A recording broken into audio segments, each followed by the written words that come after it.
If you had asked me 6 months ago what my biggest problem was, I'd have told you it was choosing between oak or walnut for the new dining table. Life was simple, too simple. Maybe I had a good job, a decent car, a home that looked like it belonged in one of those modestly successful suburban dream magazines. And then there was her, Claire, my wife, the woman who used to look at me like I was the best decision she'd ever made. We met during a blackout in Chicago. Literally, I was stuck in an elevator, and so was she. Two strangers 10 floors above the lobby and a shared bag of peanut M&Ms between us. By the time the power came back, we were already halfway through our life stories and the M&Ms. I thought that kind of thing only happened in rom-coms with quirky soundtracks. We got married 3 years later. A small wedding, her idea, just family and a couple of friends. I didn't even invite my college roommate because he had a history of oversharing about Vegas trips. Claire said she didn't want any drama. And I, like the agreeable man I was, nodded and went along with it. For a while, things were perfect. The kind of perfect that's suspicious in hindsight. We had our Sunday routines, our inside jokes, our matching bathrobes we never actually wore. She had her book club, which mostly involved wine and gossip. I had my poker nights, which mostly involved beer and people who folded too easily. Then came the job promotion, not mine, hers. She started working late. Not the suspicious kind of late, just really into her project kind of late. The Claire I knew was a perfectionist. She color-coded our pantry. So when she said she had to stay until 9 p.m. 3 days a week, I believed her. Who was I to question a woman who once alphabetized our spice rack?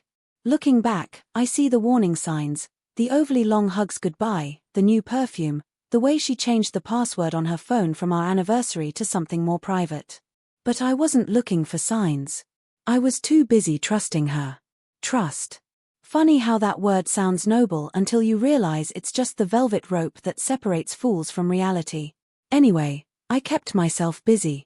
I took up woodworking in the garage, built a bench, a few picture frames, even made a jewelry box for Claire's birthday. She said she loved it. She cried, actually, said I was too good to her. And I, being the emotional genius I am, thought that was a compliment. If only I had known.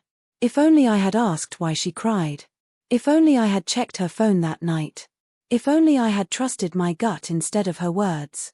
But I didn't, because this was part 1 of the story. And in part 1, the husband always plays the fool. Wait until part 3.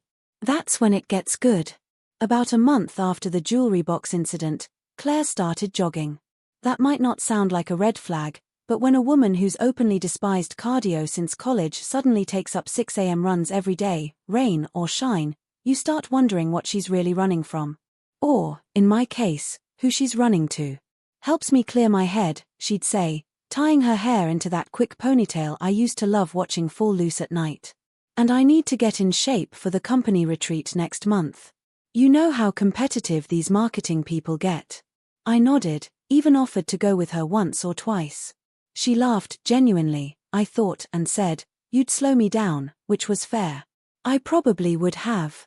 Still, something shifted. The house started feeling like a hotel lobby. Nice, clean, impersonal. Our conversations got shorter. Her phone got closer. I'd hear her giggling in the other room, then silence when I walked in. Once, she even flinched when I leaned over to see what she was texting. "You scared me," she said, clutching the phone like it was a fragile kitten. "Don't sneak up on me like that." I backed off. I always backed off. I told myself I was being paranoid. After all, she was still here, right? Still cooking dinner twice a week, still kissing me goodnight, even if it was just a brush on the cheek. Still playing her part. I decided to give her space. Big mistake. Space is where secrets go to grow muscle. The retreat she mentioned finally rolled around, 4 days, company-paid trip to Monterey. Claire packed her bags with that strange mix of giddiness and guilt that makes your gut twist without a clear reason. She hugged me tighter than usual before leaving. "I love you," she said, quiet, like the words were afraid to be heard. "I love you too," I replied, holding her a second longer, trying to memorize how she felt. She didn't turn around at the door. That weekend, I tried to keep busy, cleaned out the garage, raked leaves, watched movies I knew she hated.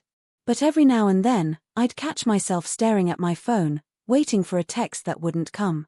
On the third night, I cracked. I called her. Straight to voicemail. Now, Claire's phone never died. She was the type who charged it even when it was at 70%, the kind of person who carried a backup battery in her purse just in case. So when I heard that generic robotic voice, "Please leave a message after the tone," my heart didn't sink. It sharpened. It sharpened into something cold and cutting.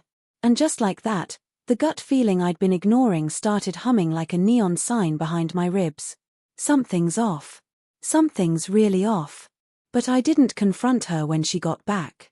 No, that came later. I waited. She came back on a Tuesday, hair tousled, cheeks flushed, suitcase rolling behind her like she just conquered some glamorous war. She smelled like a hotel lobby, clean, expensive, forgettable. And when she hugged me, I felt it, distance, not the kind you measure in miles, but in motive. "How was Monterey?" I asked casually, watching her eyes more than her lips. "Beautiful," she said, peeling off her coat. "Wish you could have come." That sentence landed like a punch wrapped in silk. Wish you could have come. Like I was the outsider in my own marriage. I wanted to ask her why she hadn't texted me, why her phone was off, but I didn't. Not then. I smiled instead. Because sometimes when you suspect a fire, you don't throw water. You wait. You let it burn just enough to show its shape. Later that night, while she showered, I opened her laptop. "Now, before you think I'm the villain here, let me ask you something.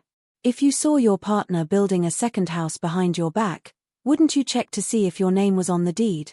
She never changed her password. That was her first mistake. The second was thinking she could delete everything. Turns out, people forget the trash folder. I didn't even have to dig far. Just 2 scrolls down, and there it was, an email thread between Claire and someone saved as CT. Not a name, just initials. Cold, deliberate, like he was a locked room in her life. "I can't stop thinking about this weekend. You left your shirt in the hotel room. I'm not giving it back." He suspects nothing. He's too sweet for his own good. Too sweet. Let me tell you something.